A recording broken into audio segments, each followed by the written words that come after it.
SBC intervju, podcast kluba slovenskih podjetnikov.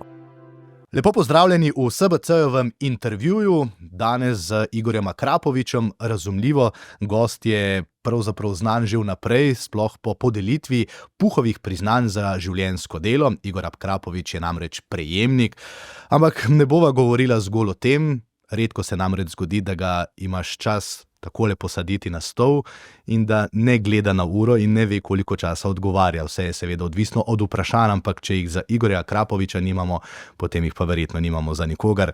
En lep pozdrav. Lep pozdrav tudi vam.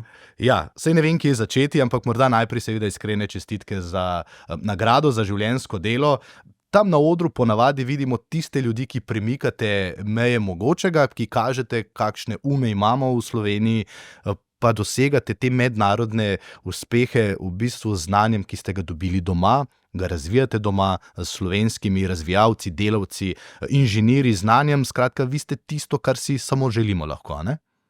Ja, ampak moram priznati, da tudi kolegi ostali, ki so dobili priznanja, so bili izjemni, no, tako da človek je kar malce presenečen, ki vidi, koliko je nekega znanja v Sloveniji, koliko ljudi je pravzaprav tako malo skritih v ozadju, ki dela res, rekel, izjemne presežke.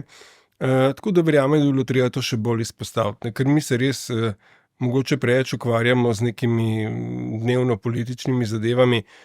Treba je poiskati tudi ljudi, ki so pozitivni, ki delajo, ki naredijo res nekaj za Slovenijo, za njeno prepoznavnost. Tako da jaz mislim, da se treba mogoče majčkeno tudi spremeniti svoj fokus, pa se ozreti v pozitivno stran.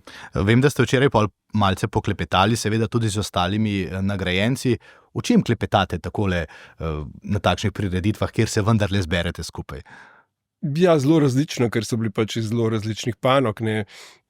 Zanimivo je bilo, recimo, en je bil tudi študiral okoli astme, ki konkretno tudi jaz imam astmo, pač te študije so zelo zanimive, koliko je to napredovalo. Potem gospod, ki je raziskoval pravzaprav v Južni Ameriki, Maja, ne, to je tudi, tako bi rekel, kot en Indiana Jones, za nas pravzaprav neverjetno in res ekstremno zanimivo je bilo, no, tako mi smo kar dolgo ostali in se malo pogovarjali in izmenjavali malo izkušnje. Super. Na takšne stvari ponavadi pridejo tudi politiki, so bili na tej prireditvi? Ja, bili so, ne, seveda, pač, okej, tako malo bolj omejeno in mogoče, ne, je prav tudi, da pridejo na take prireditve, ampak kakšne posebne odzivnosti pa seveda nismo dobili od njih, ne.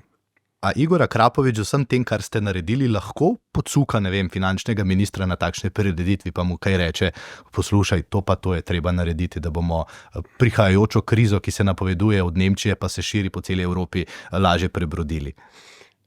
Bom rekel, da niti ne, no. Jaz pač sem za nekimi predlogi že prišel, ne. In rekel, to smo peljali z ministrom Hanom in njegovimi sodelavci in na koncu koncev to ni bilo sprejeto iz pač ne vem kakšnih razlogov.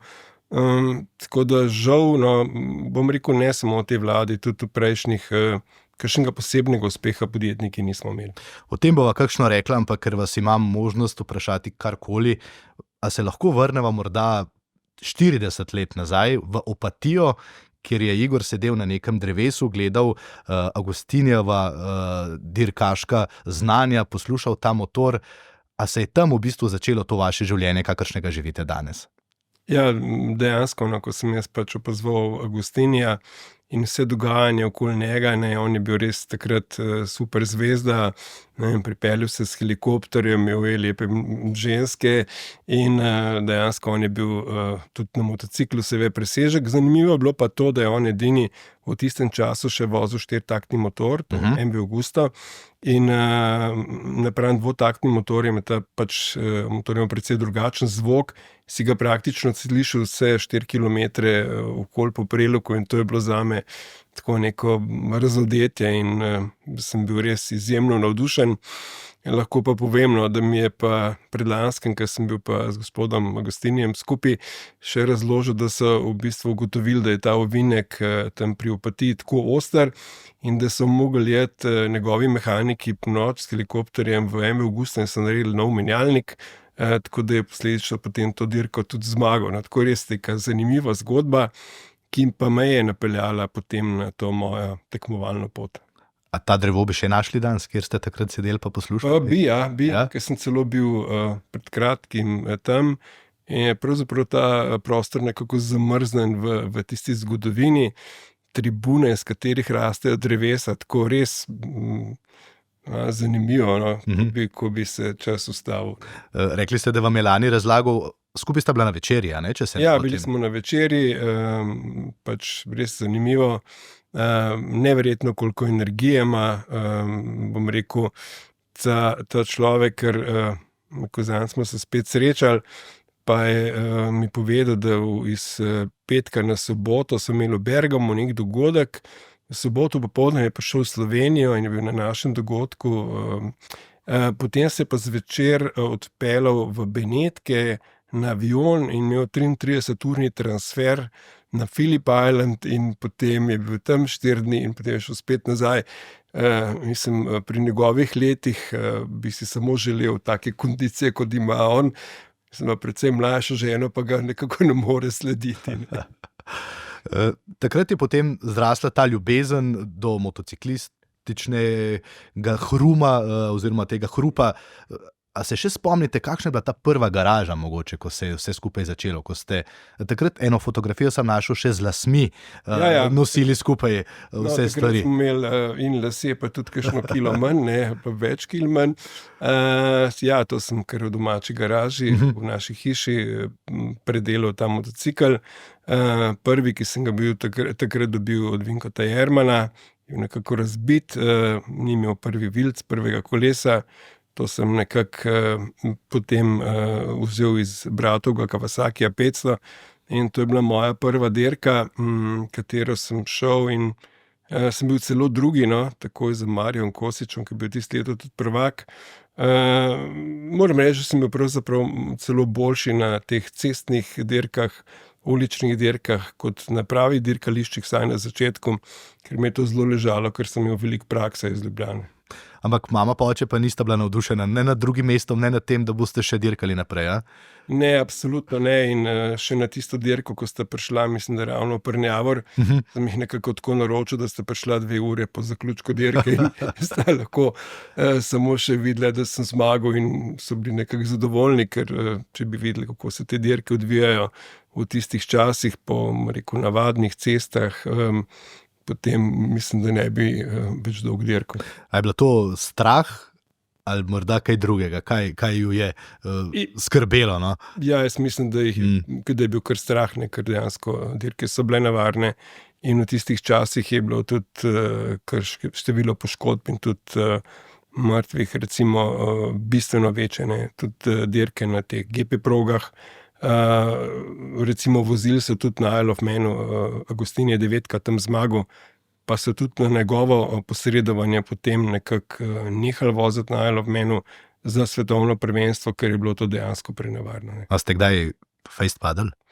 Z motociklom nisem imel kakšnih hujših poškodb, imel sem pač neke take pace, tudi precej boleče, ampak to v tistih časih ni bil kakšen poseben problem. Tako da res kakšne hude poškodbe pa nisem imel. Zdaj, če je Agostini poslal svoje mehanike z helikopterjem domov, da so nekaj pripravili za naslednji dan za dirko, vi tega luksuza seveda niste imeli, a ne? V lastni garaži ste malce zašraufali vse stvari. Ampak kako je to takrat izgledalo? To si res težko predstavljamo, ne? To je zdaj več kot 30 let nazaj, ko nisi dobil verjetno kar materijala, ko nisi kar poklical in naročil preko, ne vem, Amazona ali pa Temuja, danes pa so ti pripeljali nek kos. Kako je to sploh izgledalo? Ja, bilo je tako, bom rekel, zelo veliko se je improviziralo, ne? In ker sem pač vozil, mislim, da je bilo to 79. leta dirko za MotoGP na Grobniku, sem pač v petek padel in sem imel motor precej razbit Tako da nekako do sobote popoldan, pa nisem vedel, da sem se kvalificiral ali ne. In ko sem v soboto popoldan zvedel, da sem se kvalificiral, sem se lotil popravljati motorja. Sem ga celo noč pač popravljal, kakor se je pač dalo v tistih možnostih. In v nedeljo na dirki mi je po enem tretjem krogu balanca ostala dejansko v roki, ki se je odlomila dokončno, kar jaz pač nisem videl, ker sem bil že tako precej potovčen, pa tudi take razpoke se ni videl. Tako da sem še enkrat padel in moram reči, da to je bilo kar precej divje. Potem takrat sem imel še te painkillerje, da me ni nič bolel. In ko sva se nazaj peljala z mojo zdaj ženo, nekje tam pri Knežaku me je začelo vse boleti in potem sem prišel domov, škornj sem mogel kar odrezati z noge in potem smo se nekako 14 dni zdravili, ampak naslednji dirki sem seveda že bil. Se morda te skrbi mame in očeta ni tako težko razumeti po vsem tem. Ja, ne, seveda ne. Ampak pač mi smo se zmeri nekako znajdli. No. Ampak drugi so vam pa zaupali, ne glede na to, da vam je naslednji dan padla balanca dol, to je zdaj seveda malce hec, ampak so vam vozili tudi drugi motorji, ne? Potem, da ste popravljali, s tem služili, da ste lahko lastno... Ja, to je bilo pa kasneje, ker sem že pač malo več izkušen dobil, tam sem bil star mogoče 24-25 let, potem sem začel pa pripravljati tudi druge motorje, tudi za eno ekipo iz Italije, ki je bil vozil Edmund Hlabjen, zamejski Slovenc, pa tudi za neke Avstrijce, Nemce, tako da to se je kar nekako počas razvedel, dobil sem čedalje več dela in ko sem se tudi nekje 89. leta odločil, da bom šel stran od očeta, ker smo imeli pač mi obrt v Buzetu in se preselil nazaj v Slovenijo v eno tako napol dokončano kamionsko garažo in tam začel to svojo odisejado. A ste bili boljši dirkač ali boljši mehanik? No, vsekakor boljši mehanik kot dirkač. Mi je nekaj stvari sigurno manjkalo. Mogoče nisem bil ravno najboljši v dežju, no. Pravzaprav tako malo anahronistično. Najboljši sem bil po navadnih cestnih dirkah. To mi je še najbolj šlo od rok, tako kot sem rekel, sem imel največ prakse. Kdaj ste zadnjič sedli na motor? A so vam, na primer, kakšne ekipe v MotoGP-ju rekle, izvoli, Igor, lahko se malce zapelješ? No, v MotoGP-ju ne, ampak v Superbikeu pa sem poskusil par motorjev. Tako da to so bile tudi zanimive izkušnje, sam dejansko v tistih časih je bilo tudi za Superbike treba imeti kar nekaj denarja, nekaj svojih lastnih sponzorjev, ki jih pa seveda jaz nisem imel, tako da je bilo to bolj tako, da smo poskusili, ampak kaj več pa ne. Zdaj bom malce preskočil. Eno anekdoto sem slišal, pa me boste popravili ali pa ne. Se mi zdi, da tokrat imam celo nekaj zapiskov. V Misanu ste enkrat bili, večkrat se vem, na dirki, ampak takrat ste prišli s kartami, ki niso bile vaše, ampak se mi zdi, da od Pop TV-ja, kar malce na skrivaj. Čeprav je tisto leto Lorenzo zmagal tudi z vašimi auspuhi, pa bi z lahkoto bili častni gost, ampak takrat so mi pripovedovali, da vi pa pridete v bistvu v pedoke kar tako malo bolj inkognito, da se nočete kazati. Kako to? Pa res bi bili lahko verjetno od katerekoli ekipe, ne zgolj častni gost, ampak tam bi verjetno sedeli v prvi vrsti. No, jaz se nekako ne poskušam preveč izpostavljati, ker tudi preveč pozornosti mogoče ni najboljše. Če hočeš svoje delo opraviti nekako, bom rekel, profesionalno, je bolj, že se ne izpostavljaš. Je pa res, da zdaj zadnja leta mislim, že kar nekaj časa, ko imamo svojo ekipo, ko jih hod po MotoGP-ju, pa smo pač čisto normalno gosti v vseh pedokih podjetij, s katerimi sodelujemo in je zelo zanimivo, tako malo gledati, kaj se dogaja, predvsem se pa dogovarjamo in stalno pač študiramo, kakšni bi bili kakšni novi pristopi, nove ideje za nadaljni razvoj. Ta razvoj se nikoli ne ustavi. Zdaj tisti, ki morda ne spremljajo toliko motosporta, treba je dodati, če bi kdorkoli dejal, jaz sem pa iz Slovenije, bi vsi strelili, Igor Akrapovič. Ja, to nas dejansko poznajo, vsi partnerji, pa tudi veliko dirkačev, ki veliko hodijo tudi k nam, naše podjetje, predvsem zaradi razvoja. Dirkači nas pa tudi, ko obiščajo, posebej, če imamo kakšne evente, malo pokažemo podjetje in so res kar vsi, zelo navdušeni. A lahko javno poveste, kdo vam je najljubši dirkač? Ja, to bi težko rekel, ampak bom rekel, za nazaj, mogoče Lorenzo. On je bil izjemno dober, predvsem za testiranje. No? Ker moramo vedeti, da je veliko dirkačev, ki so lahko hitri, dobri, ampak ni pa veliko dirkačev, ki so sposobni recimo nekaj testirati, za kar mu tudi ne poveš, kakšen ne bi bil rezultat, in da znajo to pač ovrednotiti in nekako povedati. Ne. Mislim, da bi bil Lorenzo, pa mogoče Casey Stoner, sta bila ena, dva boljših. Eni dirkači so pa pač hitri, ampak nimajo tega, bom rekel, res občutka za najmanjše spremembe. Ne. Potem je bil recimo zelo znan Lauda, ne, ki je res nastavil in predelal avto, bom rekel, do zadnjega kosa, ne, v tistih svojih začetkih, ne. Ampak to je en zelo pomemben del, da mi dobimo, ne, pač pravi feedback, kaj je boljš, kaj je mogoče slabš, kako dirkač pač vidi odziv motorja. Ni vse samo v performansah, ki jih mi zmerimo, važni so tudi pravzaprav občutki, odzivi, tudi kako se motor odziva na odprte gasa in vse te, bom rekel, vsi te parametri, ki pa niso enostavni. O teh fantih, ki zdaj govorite, ponavadi, ko jih gledamo na televiziji, izgledajo zelo preprosti. So taki tudi potem, ko ne vem, vi z njimi klepetate, ko jih povabite k sebi v podjetje? Ja, absolutno. Moram reči, da so vsi izjemno preprosti, dostopni, tako niso to kakšne zvezde, ne. In jaz mislim, da je to res super, tudi spoznati vse te ljudi in njihovo razmišljanje, videnje, to me zelo veseli. Ne. A je to, da pride, ne vem, Niki Lauda, morda zdaj Lorenzo ali pa kdo podoben njegovega kalibra v vaše podjetje, tudi za zaposlene, ne vem, neka taka pohvala ali pa morda celo draž, da rečeš, jaz pa delam nekaj, kar ta uporablja in potem na koncu zmaga. Mislim, da je 180 naslovov bilo osvojenih z vašo opremo, ne, če se ne motim. Ja, evo, zdaj smo že napredovali, smo na 190. No. Tako da ja, ne, je absolutno. Posebej tako za kakšne novoletne zabave ali pa kaj takega, zmeri poskušamo kakšne voznike dobiti in to je tako neko presenečenje. Ljudje, sodelavci so zadovoljni in vse se malo slikajo, malo spoznajo.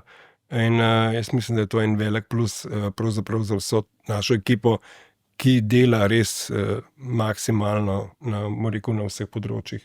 Zdaj, začela sva s to življenjsko nagrado oziroma priznanjem za življenjsko delo. Igor Akrapovič je mož mnogih nagrad, ne? Slovenec leta, gospodarstvenik leta.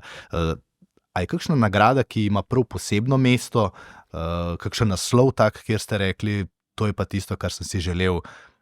No, tudi ta Puhova nagrada je nekaj posebnega za mene, tako kot sem rekel, zato ker je pač mogoče iz drugih logov, ni čisto iz podjetniških, ne, in verjamem, da bom rekel, tudi ta akademska sfera se bo poskušala dolgoročno bolj povezati z gospodarstvom, predvsem s tistim razvojnim delom gospodarstva, kar bi bilo nujno, ne, ker če pogledamo zdaj trenutno situacijo v Sloveniji, predvsem v Evropi, je to ena izmed ključnih točk, ne, da se Evropa posledično spet mogoče obrne, spravi v tiste pota, rekel, stare slave, ki je bila mogoče 20-30 leti, ko je vse delovalo optimalno in ko nismo toliko outsourcali, rekel tako pač karikirano, iz drugih držav, ko se je razvoj delal v Evropi in seveda je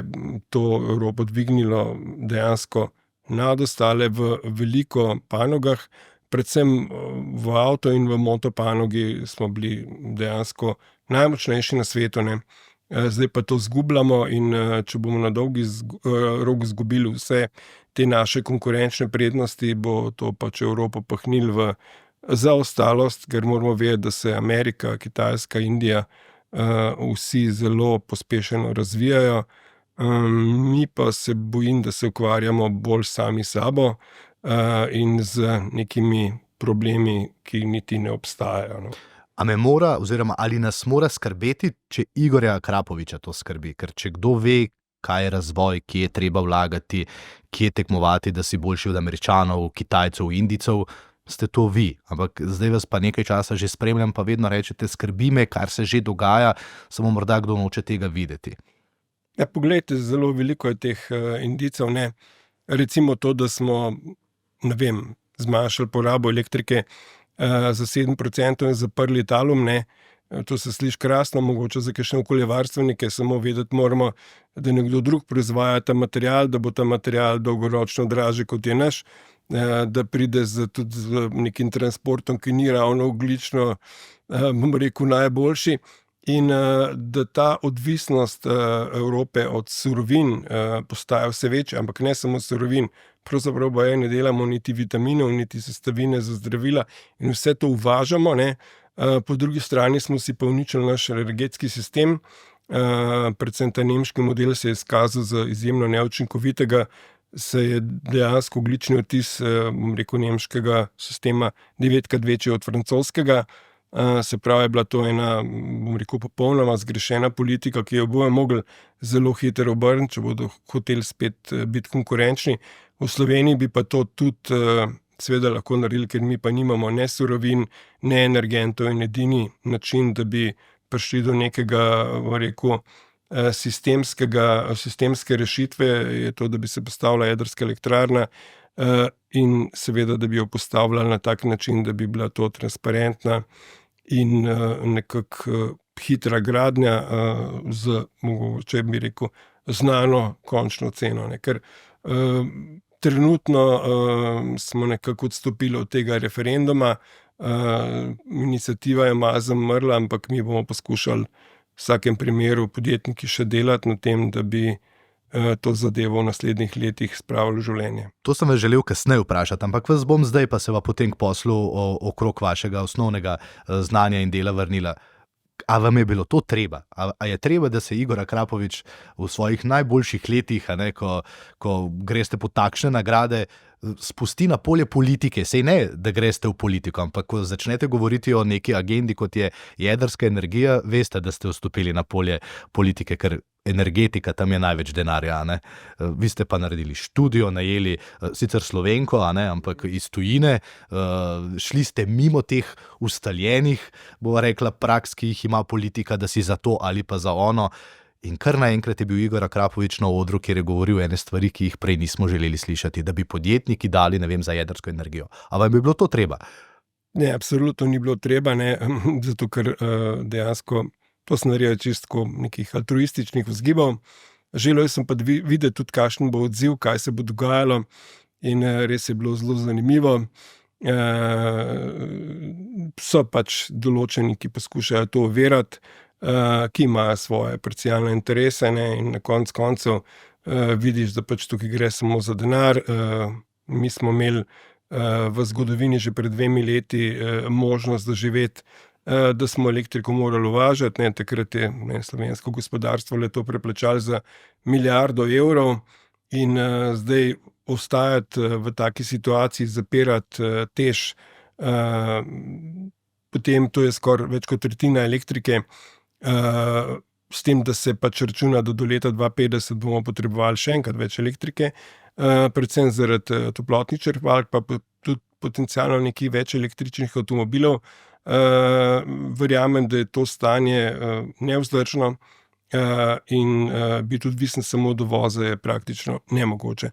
Zato bi bilo treba pač začeti delati na projektu in mi verjamemo, da se tak objekt da zgraditi v 10 letih.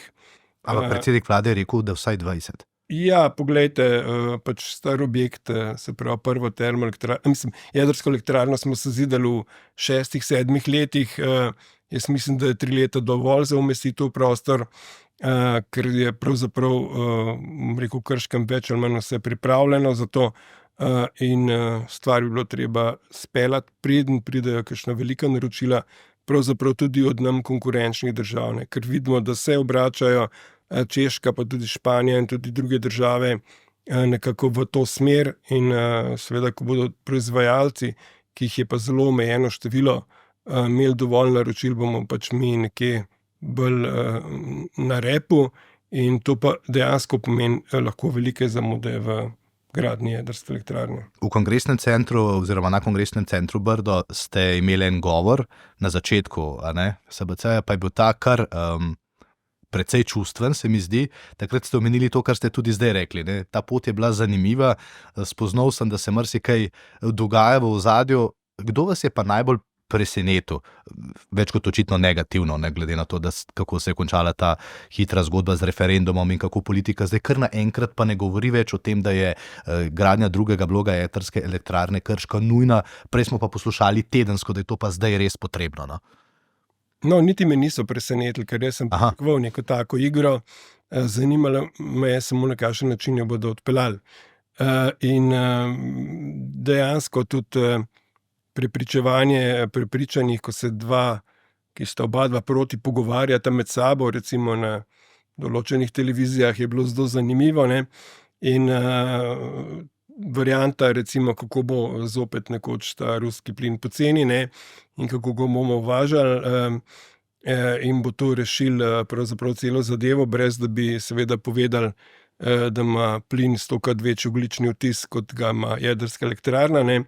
Je seveda sprenevedanje brez primere, ne? Ker moramo vedeti, da solarna in vetrna energija mora biti zmeraj v kombinaciji s plinskimi elektrarnami in plinske elektrarne na koncu dajo zelo velik del energije. Solarna energija deluje praktično 100% samo 1/8 časa. In če to pogledaš, bom rekel, tudi prostorsko, tudi okoljsko, napram eni jedrski elektrarni, ki je objekt, bom rekel tako, relativno majhen, ki deluje 24/7 cela leto, razen takrat, ko je remont, katerega se da tudi dobesedno dosti natančno vrednotiti, seveda, če nimamo kakršnih koli malverzacij v zadnji, katere smo pa želeli podjetniki preprečiti na ta način, da bi izbrali približno 25% vrednosti investicije sami in bi tudi aktivno sodelovali pri gradnji, jo nadzirali in seveda poskrbeli, da bi bila ta gradnja narejena transparentno v korist nas samih, seveda kot solastnikov, pa predvsem tudi davkoplačevalcev. Verjamem, da je to edina pot in dobra pot, ki pa nam jo nekako politika skoraj, verjamem, da ne bo omogočila. To moram še vprašati. Če bi primer res 20 let nekaj gradili, ker v Sloveniji se vse gradi potem vsaj krat 2 ali krat 3, pa bom kar še enkrat ponovil, ampak se to je pa res altruistično, ker a ste računali, da boste potem na stara leta pa zaslužili kaj s to jedrsko elektrarno, s tem vašim deležem? Poglejte, zidal, recimo, če bi jo gradili 10-12 let, ja. Moramo vedeti, da tisti denar, ki bi ga vložil v to, recimo, jedrsko elektrarno, bi potem vračal mogoče 20 let, ne. In čez, ne vem, 35 let bom pač najbrž se ukvarjal s čim drugim, kot pa s tem, kako bom kaj zaslužil.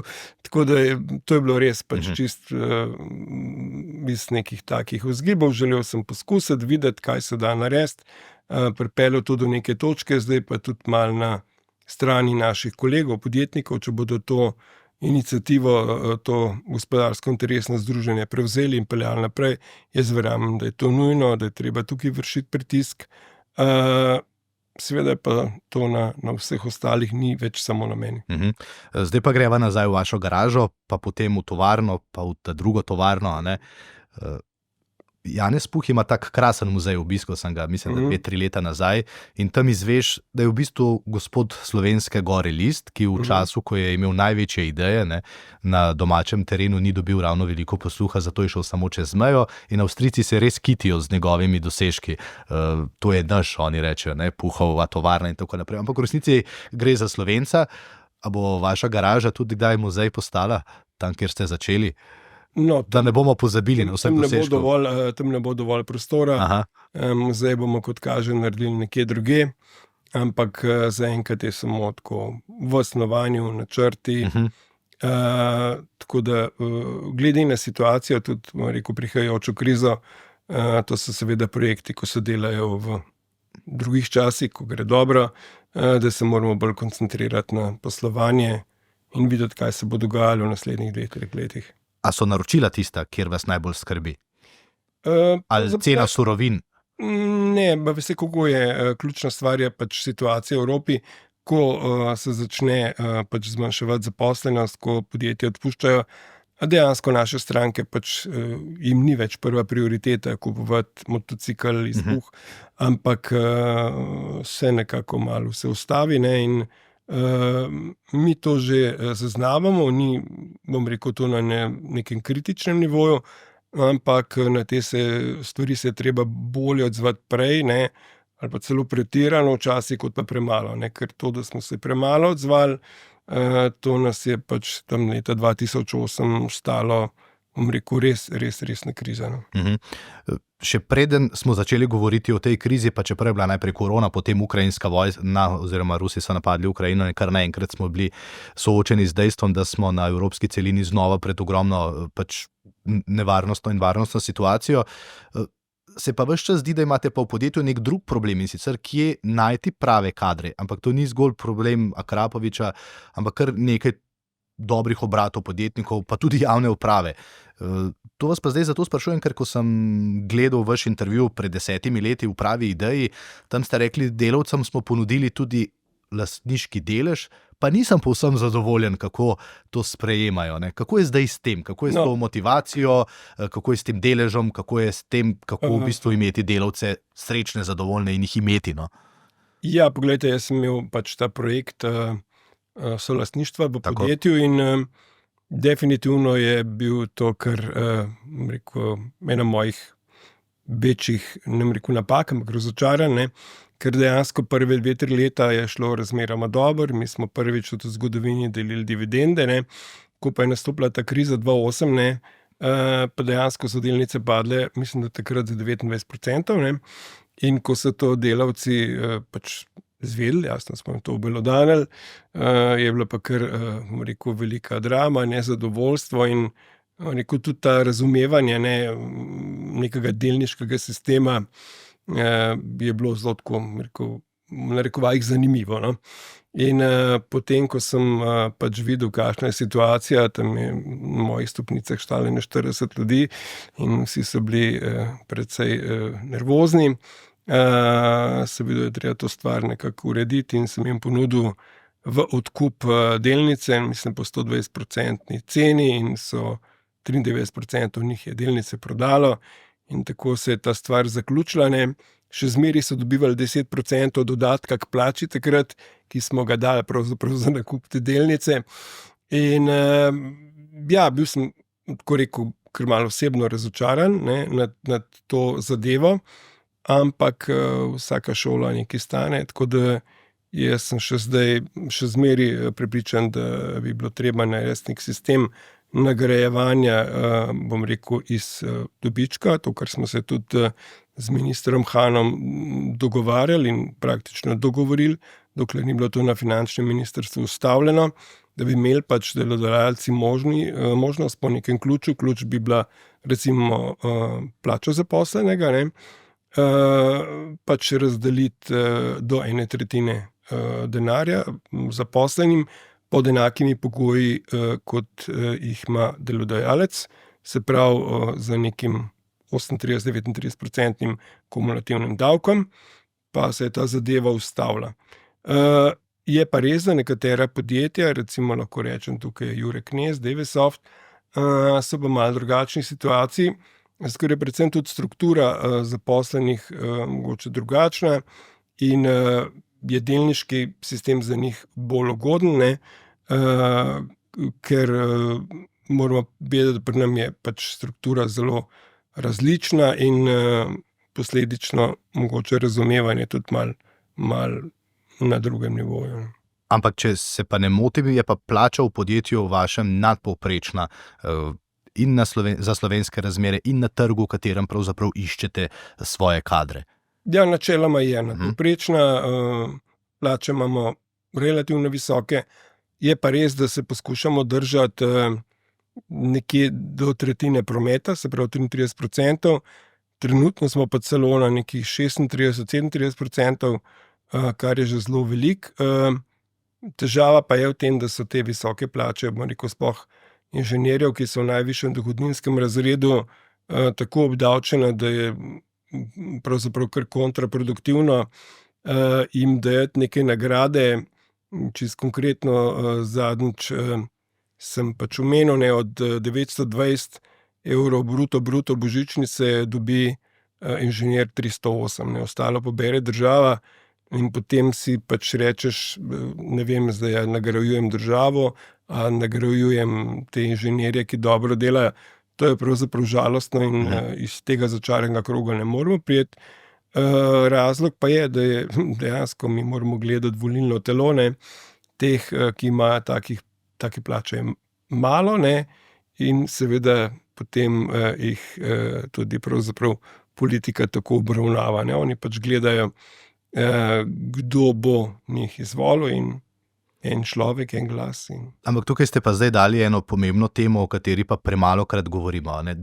Mi rečemo dodana vrednost na zaposlenega ali pa visoka plača. Yeah. To so take fine stvari za poslušati. Ne? Je pa res, da človek, ki veliko zasluži, si lahko veliko privošči, več da na zdravje, socialo in tako naprej, in tudi veliko prispeva v državni proračun, zato da lahko tudi tisti, ki si ne morejo, imajo kakšno stvar. A se Slovenci premalo zavedamo, da je v tem konkurenčnem svetu, o čemer ste prej govorili, Kitajska, Indija, Amerika, še kako pomembno, da bomo imeli visoke plače, da bomo imeli dodano vrednost, ne zgolj visoko plačo, da bomo tudi prispevali več, ne, dodana vrednost, da bomo lahko, ne vem, čez 10 let rekli, še je to neka ta Evropa z nekim standardom, ki so nam ga zavidali, ne vem, v Ameriki morda. Pravzaprav bi rekel, da se tega sploh ne zavedajo, ker politiki delajo na kratki rok, ne. Mislim, mogoče mi kot lastniki, ne, mi gledamo, kaj bo čez, ne vem, 10 let, ne, politika pa zmeraj kalkulira, ne, kaj bo, ne vem, čez 1 let, čez 2, ali pa ko bodo volitve, in potem naredi pač na koncu koncev neke poteze, ki so všeč široki bazi volivcev in upajo, da bodo potem zvoljeni, ne. Zato je dejansko ta problem z temi visokimi plačami do danes še nerešen, ne, po vseh teh letih. In težava pa je, da imajo sosednje države, Hrvaška, Madžarska, pa še marsikakšna druga, veliko bolj ugodno obdavčitev, predvsem dela, in da tukaj res izgubljamo na tem delu v konkurenčnosti, ker tudi veliko naših, bom rekel, visoko kvalificiranih kadrov se seli ven, pa ne samo v Nemčijo, ampak tako, kot sem rekel, tudi na Hrvaško. Tam je bistveno manj obdavčeno. Sam ne berem komentarjev, ker se to naučil, da to ne pelje nikamor, ampak včasih pa vendarle jih moraš, da vidiš, kaj pa ulica v narekovajih meni. Midva zdaj klepetava o preveč obdavčenih plačah, po drugi strani bo pa nekdo rekel, pa kaj Igor Akrapovič govori, ko pa je med najbogatejšimi Slovenci. A imamo tudi tu morda malce napačen vpogled v to, da v resnici mi bogatih ljudi sploh ne maramo. Da si rečemo, poglejte, ne, se ima vse, pa zdaj govori, da bi pa še malce manj obdavčili te plače in tako naprej. Ja, ljudje se predvsem ne zavedajo, da naše premoženje ni, bom rekel, doma, ne, da nismo tako kot stric Kopušnik, ki sedi na kupu zlata, ne, ampak da je to premoženje pravzaprav premoženje naših podjetij. Ne. In da v teh podjetjih dela pač, ne vem, 1500, 1600 ljudi, da živijo od tega in dejansko, da samo en majhen del tega premoženja si pravzaprav sami vzamemo za, bom rekel, svoje potrebe. Ne. Vse ostalo je pa v podjetju in ta razumevanje ni tak, kot bi mogel biti. Je pa res, da je pač to mogoče tudi posledica sistema, v katerem smo živeli dolga leta, ki pač uspešnih ljudi nekako pravzaprav niti ni prenesel, ne, in jih je ogromno že takrat, še v času Jugoslavije, odšlo ven, in mentaliteta razmišljanja se pravzaprav ni dosti spremenila. Ampak veste, kaj se je vmes zgodilo, ne? Jaz se spomnim tudi kot novinar, ti uspešni ljudje, ki so imeli veliko denarja, so kar naenkrat svoje podjetja potopili. Je pa res, da niso bila njihova podjetja, ne vem, spomnim se Šrota, Bavčarja, Hilde Tovšak, to so zdaj zgolj tisti najbolj razvpiti tajkuni, smo jim rekli, ne, ampak to so bili ljudje, ki so dobili podjetje v upravljanje, ga odkupili in potem potopili, sami so pa res na koncu se znašli na lestvicah najbogatejših. Jaz imam za to zelo preprost odgovor, ne. Vprašati se treba, kdo je za to odgovoren, ne. Morate vedeti, ko sem jaz hotel kupiti recimo tam 96. leta objekt na Malem Hudem, to je bilo nekaj 2,5 milijona mark, mislim, da takrat še. Nikakor nisem mogel nobenega kredita dobiti. Na koncu z veliko težavo, s tem, da sem zastavil hišo staršev, pa mojo delavnico, pa še seveda ta nov objekt, za skoraj 20% obrestmi sem uspel dobiti kredit, da sem te objekte kupil. Zdaj pa mene zanima, ne meni odgovori, kako so nekateri na dobro ime dobivali 100 milijonov. Jaz to ne vem, ve se pa natančno, na kakšen način so ti ljudje dobivali denar in zakaj so ga dobivali. Ker so pač mislili, da bodo na ta način prevzeli podjetja in zelo malo jih je to tranzicijo speljalo. Ker če pogledamo, da tudi eno podjetje, kot je moja, ki zelo dobro posluje, da bi ga nekdo hotel odkupiti. Hipotetično moj direktor bi mogel toliko denarja z njega potegniti, da bi enostavno podjetje propadlo. Ni načina, da podjetje to preživi. In to bi mogli pač vsi te gospodje vedeti. Preživelo pa jih je nekaj zaradi pač okoliščin, so imeli kakšne tako visoke najemnine ali pa kaj podobnega, da so uspeli to olastniti normalno. In od takrat naprej se pravzaprav vseh podjetnikov drži, da so vsi neki tajkuni ali pa da so tako ali pa drugače prišli do denarja. Mislim, da so bile naše poti zelo različne. Večina v našem klubu SBC je garažnih podjetnikov, tako v narekovajih rekel, in smo začeli pravzaprav iz nič. In to je vsekakor ena druga pot, tista, ki je bila tako in drugače tudi politično podprta. No, sej, to, kar ste zdaj rekli, sem želel v bistvu slišati, zato ker to je bilo tisto, o čemer smo takrat premalokrat povedali. Saj je bilo, s pomočjo politike. Potem se pa to skozi leta pozabi, te oznake, bogatih ljudi ostanejo, pa vidimo danes, Samo Iza Login, Jure Knez, vi. To so vsi ljudje, oziroma ste vsi ljudje, ki delate na svetovnem trgu, ki se borite s konkurenco, ki vidite, imate ta večji uvid. Zato zdaj še eno vprašanje, ki me zanima, ko pa greste vi v tujino. Kako pa v tujini gledajo na nas? Kako gledajo na to, kar vendarle dosegamo? Velikokrat smo negativni, kaj vse se ne da, ampak ko pa pogledamo, smo pa v resnici veliki. Ja, moram reči, da dejansko Slovenija ima kar nekaj zelo sposobnih podjetnikov, še več športnikov, zelo priznanih, in imamo neko dobro reputacijo. Vse tujci pa ne vejo, v kakšnih okoliščinah pravzaprav mi živimo. Večina teh športnikov ne živi v Sloveniji na koncev. Podjetniki pa se borimo za tem okoljem, ampak jaz zmeraj govorim, da upanje umre zadnje, upamo na boljše čase, upamo, da se nam ne bo treba seliti tako ali drugače. Verjamem, da se da pravzaprav to smer družbe, ki je zdaj v res neki negativni spirali, pa ne samo slovenska, cela evropska, obrniti in to bo treba narediti čim prej. Pod vprašanje, Keanu Reeves je bil vaš gost, če se ne motim, je prišel tudi k vam. Ko se on sprehaja, po Ljubljani, je bil popolnoma normalen človek, se mi zdi, da mu je bilo zelo všeč, da ga niso vsi prosili za fotografijo, da ga morda sploh niso prepoznali, šel je nekam jest, se malce sprehodil na kavo zjutraj, pozdravil tam gospo. On vam pa verjetno reče, v kako lepi državi živite, Ja, dejansko so bili kar res navdušeni, kar smo jim pokazali. Moram reči, da so bili tudi navdušeni nad našim razvojem, pa proizvodnjo, ko smo bili dol. So si ogledali Slovenijo po znameniti naši partizanki, tam ob Krki dol. Je bilo res kar zanimivo, tudi ta izkušnja je bila taka dobra.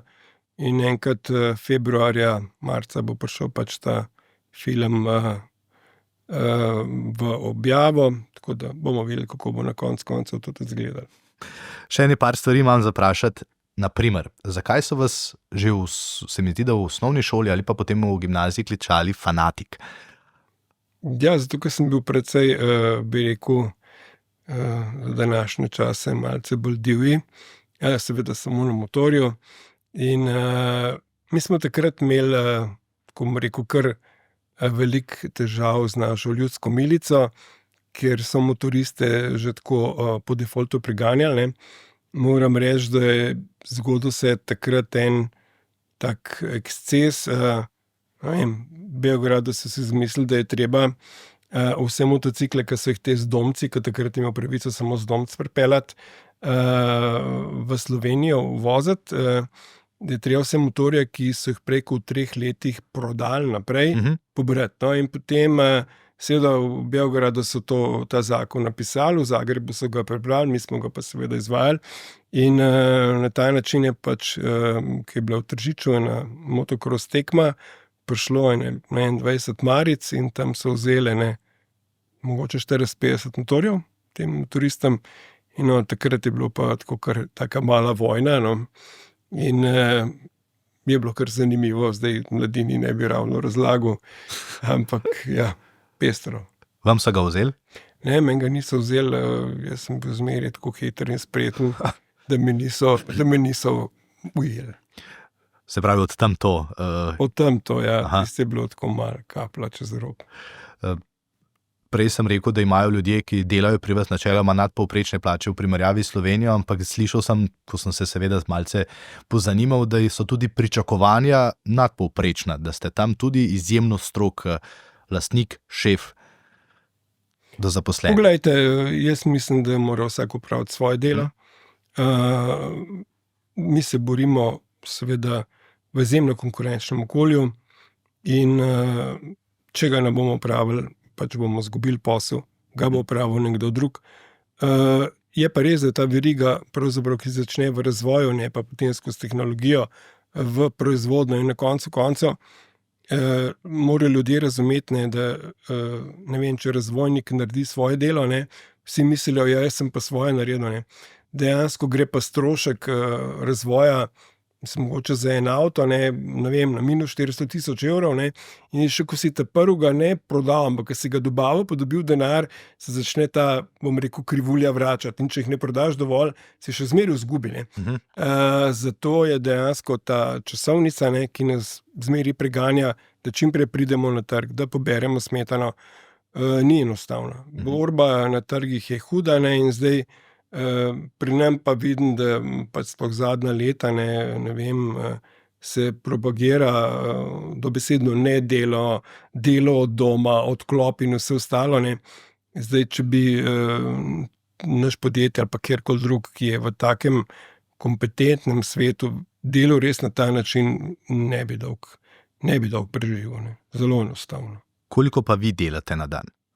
Ja, jaz sem še zmeraj vsak dan, skoraj vsak dan v podjetju, delam manj, ampak poskušam se pač ukvarjati s tistimi ključnimi zadevami in moram reči, že zadnja leta dejansko je največ dela z pogodbami, z temi pravnimi zadevami, ker recimo 20 let nazaj smo podpisali pogodbo, ne vem, Yamaho ali pa s komarkoli, tako pravzaprav zelo hitro v parih tednih. Danes je pa že motoristični svet prišel na nivo avtomobilističnega, ker zelo velikokrat mi že produkte izdobavljamo, pa pogodbe še zmeraj niso podpisane. Ključ vsega je pa intelektualna lastnina, zato ker nekako so, bom rekel, proizvajalci, predvsem avtomobilov, v nekem trenutku ugotovili, da so izgubili velik del intelektualne lastnine in so ugotovili, da pravzaprav dobavitelji imajo skoraj 68% intelektualne lastnine. In zdaj poskušajo to na vse načine potegniti nazaj, ker to je pravzaprav tisto, kar eno podjetje rabne, če hoče res obvladovati trg. In seveda tudi, če mi za nekoga nekaj razvijemo in predamo svojo intelektualno lastnino, na koncu koncev on gre lahko enemu drugemu, ki dela ceneje, pa ta produkt razvije in naredi. Mislim, proizvede do konca, če pa imaš intelektualno lastnino, se pa temu ni tako, in prav zato je taka velika borba okoli tega. Takrat, ko je Elon Musk kar odprl vse, kako oni delajo svoje Tesle, je to pomenilo, ne vem, nek popoln preobrat v tem avtomobilističnem svetu, sestavljanja avtomobilov, razvoja in vsega. Ker oni so se kar na določeni točki odločili, vsi vzemite, pa boste videli, kako mi delamo, čeprav so oni pravzaprav prej koristili znanje drugih. No, oni so imeli kar veliko prednost v tistem trenutku. In dejansko še zdaj, bom rekel, so na tem valu. Ne. Pozna se vsem, ne, pač ta del, ki je narejen v Ameriki, to je mogoče za Američane tudi ena ključna stvar. Zdaj seveda imajo že proizvodnje tudi na Kitajskem, Evropi. Ampak električni avtomobili pač imajo svoje, rekel, prednosti, ampak tudi zelo veliko omejitev, ne, tako da jaz dolgoročno ne pričakujem več kot 25-30% popolnoma električnih avtomobilov na cestah. Vse ostalo se bo moglo pa, ali pa se bo diversificiralo, neki bo sintetična goriva, neki bo vodik, ostalo pa bomo videli še, kaj se bo razvil. Dejansko bi pa ta skok Evrope v, rekel, dobesedno prazen bazen, v neko tehnologijo, ki še ni bila dodelana in še danes ni dodelana, res ena večji katastrof. Tako da jaz upam, da bodo tudi te datume, bom rekel, ki so si jih zastavili, ne, do 2035 leta, prestavili, ker to enostavno ne bo šlo skozi in bom rekel, da se bodo te težave samo še povečevale. Zdaj govorimo o teh motorjih na notranje izgorevanje. Ja, električni avtomobili in notranje izgorevanje. Ja. A je v bistvu električni avto vaša največja, ne vem, konkurenca v resnici, ker a potrebuje to, kar vi delate? Ne, absolutno ne potrebuje nič od tega, kar mi delamo. Pač to je popolnoma drugačna tehnologija, ne.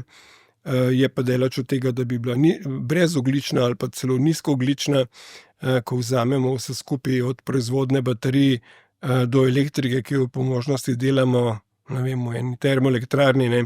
Seveda ta stvar še daleč ni tako nizkoogljična, ali pa, če se spomnite, mogoče 10 let nazaj na vsakem avtu pisali Zero CO2 emission, no, potem so to umaknili, ker to preprosto ni res.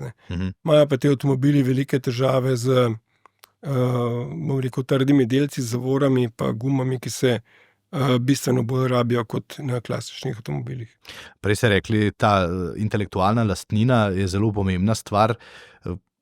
Enkrat ste dobili, tukaj me boste malo popravili, ker jaz poznam nekaj teh puzlov te zgodbe, vi pa seveda celo zgodbo poznate, na Kitajskem naročilo od enega bogatega Kitajca, da bi on imel vaše izpušne sisteme na svojih res dragih avtomobilih, ampak on ni želel takšne, ki so narejeni na Kitajskem, ker vendarle, če je to made by Akrapovič v Sloveniji oziroma Evropi, je drugače, kot če to naredijo na Kitajskem.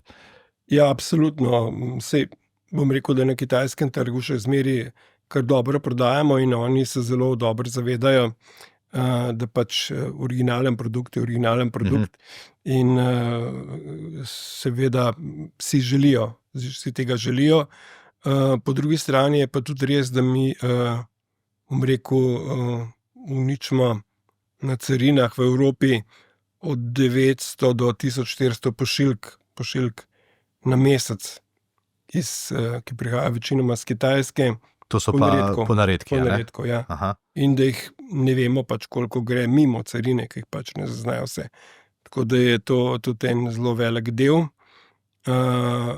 In samo upamo lahko, da bo enkrat tudi kitajska carina začela na tem delati, ker mi imamo našo blagovno znamko in vse ostale, bom rekel, patente zaščitene tudi na Kitajskem in bilo bi lepo, da bi že oni to sami ustavili, pa pač ne. A ste kakšen ta ponaredek pripeljali v tovarno, pogledali, kako dober je? Ne, se jih dobimo zelo veliko, ne. In v glavnem so, bom rekel, res poceni pa slabi.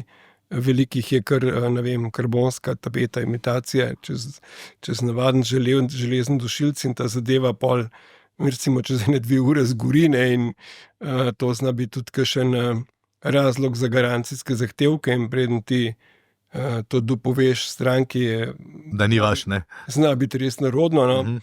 Čeprav je pa res, da tisto, ki kupuje z Kitajske, recimo ve, kaj je kupil, po drugi strani je pa težava nekdo, ki kupi več, pa potem proda naprej, to pa je resna težava. Kaj pa ta kitajski milijonar, ki ima lepo zbirko športnih in ostalih vozil, je naročil pri vas? Ja, pač tisto, kar imamo, mi dobavimo, čisto normalno. Ne. Ste poslali res kar svojo ekipo, da so mu to vse Ne, zmontirali? to pa se ne Aha, spomnim. no. To pa ne. Kdo je pa od tistih, ki ga pa morda sami najbolj cenite ali pa ste bili ponosni, da vas je prav poklical pa rekel, jaz bi imel pa prav vaš izpušni sistem?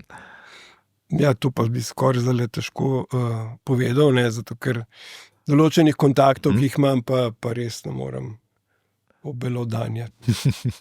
Še ena stvar, prej ste rekli, električni avto pa izpušni sistem Krapovičev, ena razlika je, ko je pravi avto, a ne s pravim tem izpušnim sistemom zaropota, vi imate še eno lastnost, o kateri redko govorimo, ampak vi ste pravi audiofila, ne? Vi imate res poseben sluh. Ja, to pa absolutno.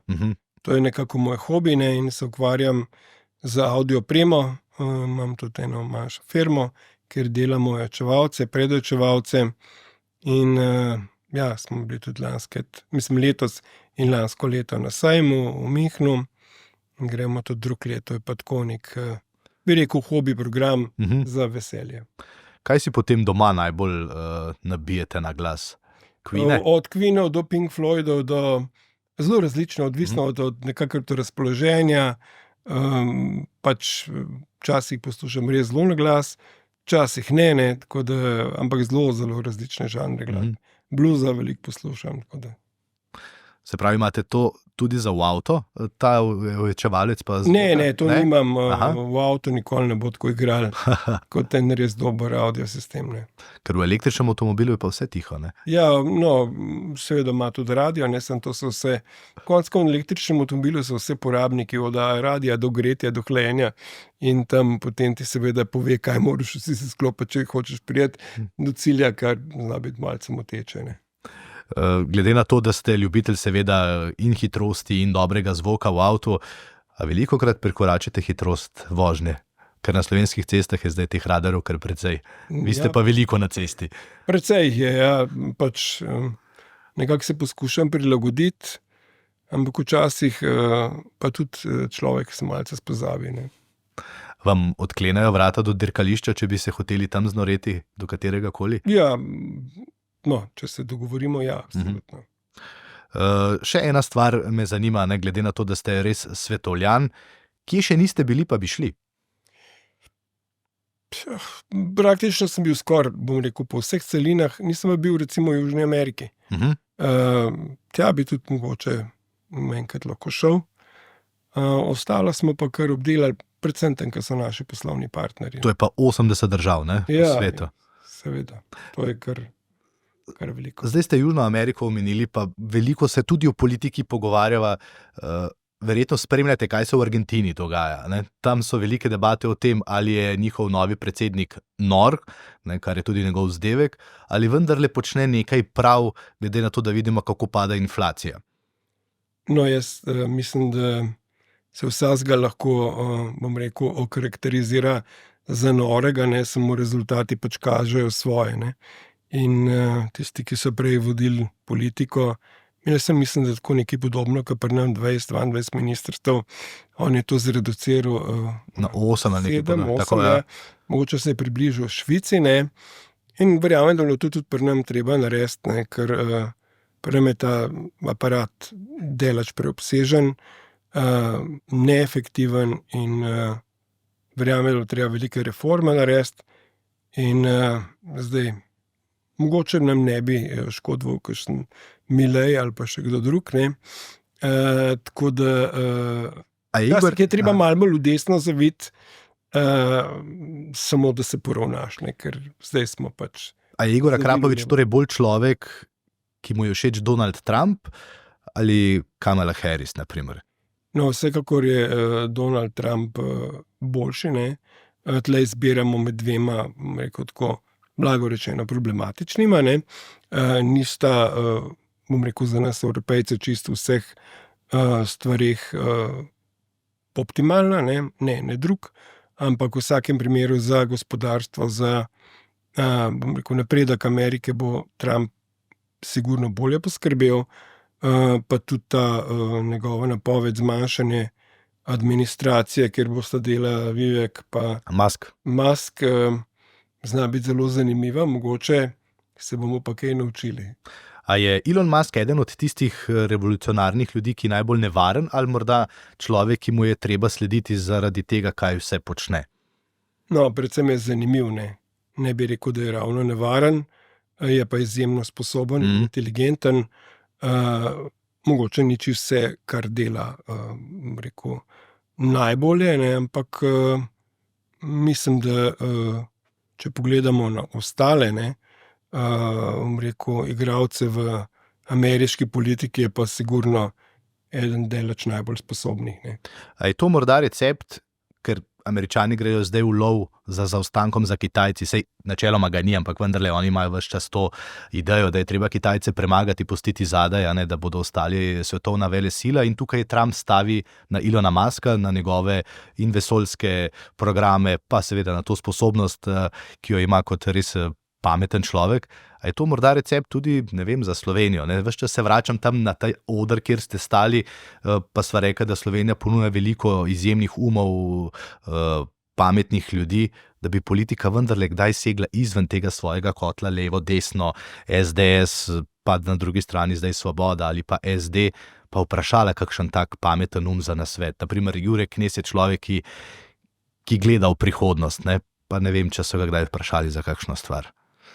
No, absolutno, sploh ta, bom rekel, razdvojenost, ki vlada v Sloveniji, bom rekel, rak rana naše družbe.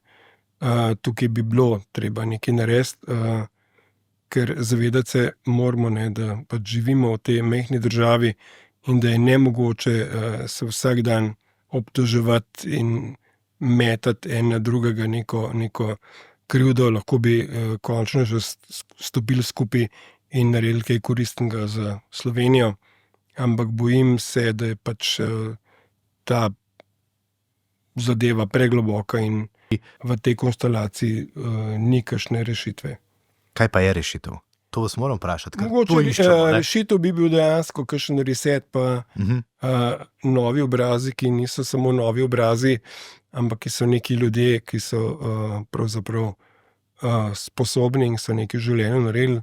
Včasih se tudi razmišljam, da ni nujno, da bi bil to tudi Slovenec, da bi pravzaprav lahko naredili, rekel, neke vrste prisilno upravo, saj za nekaj časa, da bi se zadeve v Sloveniji postavile v nek kontekst in da bi dejansko država začela funkcionirati tako, kot mora, ker verjamem, da je dejansko naš, bom rekel, industrijski sektor že zelo obremenjen, javni sektor je pa samo v enem delu obremenjen, en del je pa mogoče res odveč in bi lahko prišel pravzaprav na našo stran v blagajno prispevati, ne pa da se samo iznajemlje. Zdaj ste kot da bi klicali hudiča, enkrat so že klicali trojko, pa jo nismo želeli, ker vemo, kaj se je potem v Grčiji zgodilo. Andrej Bajuk, na primer, saj je bil Slovenec, ampak je prišel od zunaj. Sej ne vem, a imate koga v mislih, da bi prišel? Ne, nimam, to je samo taka ideja. Sej to, ta je nevarna ideja. Nevarna ideja je, ampak dejansko zdaj v tej konstelaciji, ki jo imamo v Sloveniji, ne vidim nekoga, ki bi to uspel speljati naprej na nek način, da bi se stvar odvila hitro, transparentno in da bi tudi ljudje videli, da gremo na bolje. Mogoče bomo pa Mileja vozili ali pa ne vem koga, da bo zadevo obrnil. Vi imate, kljub temu, da ste rekli, da vsak dan še greste v podjetje, očitno ogromno časa še za druge stvari, tudi v takih razmislekih zdaj. A to pride skozi leta, ko leta in leta opažaš, kaj se dogaja v družbi, kot mimo te razdvojenosti ne moreš, ko ne moreš mimo teh menjav ministrov, vlad in večnih sporov. Ali kaj vas v resnici pelje v to, Ja, poskušam, pač širše razumevanje sveta je pravzaprav ključno. Ker mi pač moramo vedeti, kaj se dogaja po svetu. Moramo vedeti, kakšne bodo interakcije, kakšne so posledice, tudi nekih valut v Ameriki. In se na to tudi pripraviti. Zato še toliko bolj spremljamo in se poskušamo nekako prilagoditi vsem spremembam, ki bojo. Ne. Ivo Boscarol je nekje dejal, da spiš 4 ure na dan, da je dovolj. Koliko časa pa vi potem spite? To je zelo odvisno. Včasih zelo malo spim, včasih pa malo več. Moram reči, da pri nam res hodimo malo pozno spat, ko bi ne pol enih. In potem pač mogoče 6 ur, 5 ur, odvisno. Je dovolj? Po moje, glede na zdravstveno stanje, ni ravno dovolj, ne, ampak bi mogel človek dejansko si vzeti malo več časa. A razmišljate, da si ga boste kdaj v prihodnje ne zgolj za spanje, tudi zase, za ženo?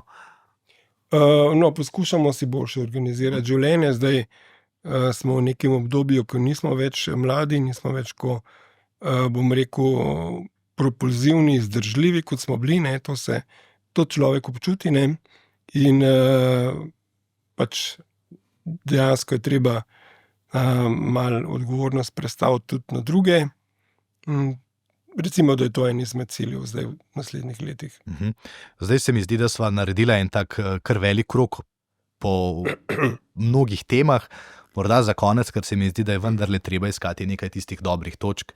Kdo so ljudje v Sloveniji, ki jih vi najbolj cenite, katerim greste, ne vem, radi na kosilo, se radi pogovorite, poklepetate, jih pokličite?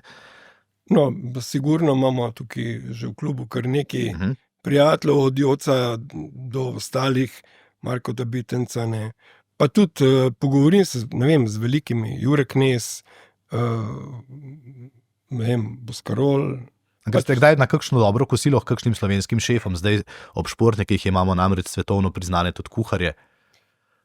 To, mislim, v glavnem hodimo dejansko v Kubo, to moram priznati, ne, iz preprostega razloga, ker je pač Boštjan brat od mojega direktorja razvoja v MotoGP-ju, ne, se pravi, in nekako je ta naveza zmeri tista, ki nas pripelje v Kubo in tam nas odlično postrežejo in mi smo ogromno gostov in vsi so bili zadovoljni. Tudi doma kaj kuhate vi? Kdo kuha? Oba dva. Kaj je najlažja, pripravljena je? Jaz imam neke svoje jedi, riž pa take in podobne zadeve, ampak nobene komplicirane hrane, pač enostavno. Še en stereotip bi odprl, potem sva pa pri koncu. Če ste uspešen direktor, lastnik, eden najbogatejših Slovencev, kakšen pa je torej ta vaš dan? Dajva zdaj na stran to delo, ampak zjutraj preberete še časopise, to delate še direktorji? Mogoče kakšne take, ampak bolj seveda pogledamo preko spleta. Kaj je novega, kaj se dogaja, gledamo Evropo, Ameriko, mogoče Malazijo, da vidimo, kakšna situacija, ker res stvari se dnevno spreminjajo, da smo bili malo tudi recimo na trnih zaradi a bojo carine ali ne bojo, ampak kot kaže, se je pač nekako bolj orientirano na Mehiko, Kitajsko. Jaz mislim, da bo po mojem mnenju Evropa mogla samo več prispevati za NATO, to je neko moje pričakovanje.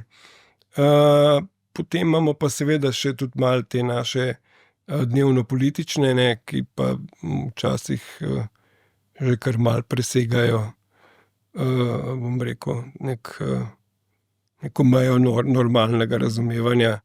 Tako da to je pač malo včasih tudi žalostno. Ampak zvečer vseeno mirno zaspite? Ali ne? Poskušam, odvisno od situacije. Ne. Zdaj, ko je taka, bom rekel, situacija v Evropi, ko je res borba na vseh frontah, določeni naši partnerji imajo kar velike težave, se pač treba tudi prilagajati, dnevno odločati o pač kakšnih ukrepih, tako da je ta vpetost v bistvu še večja. Evo, pa sva, koliko stane v narekovaju ura, ki vam jo takole vzamemo? Vrhunskega menedžerja. A je vrednoteno? Nimamo vrednotene, ne. sploh ker je to za SBC, vi ste pa podpredsednik, upravni član tudi. Seveda. Tako da najlepša hvala za vaš čas. Čestitke še enkrat za še eno izmed pomembnih nagrad, ki kaže na to, da tudi v Sloveniji imamo vrhunske strokovnjake, ljudi, ki razvijajo nekaj novega. Pa do naslednjič, ko bova še kakšno stvar pogledala, kaj se je zgodilo v Ameriki, na Kitajskem, pa tudi v Južni Ameriki. No? A prav? Ja, evo, hvala lepa še enkrat. Z veseljem. Hvala. Vam pa najlepša hvala, da ste bili z nami v tem SBC-jevem intervjuju. Se mi zdi, da smo vendarle lahko bolj podrobno razumeli razmišljanje Igorja Akrapoviča, enega od tistih, ki v Sloveniji kaže, da se z lastnim znanjem, trudom in delom ter seveda odgovornostjo da uspeti tudi v svetu. Hvala, do naslednjič. SBC intervju, podcast kluba slovenskih podjetnikov.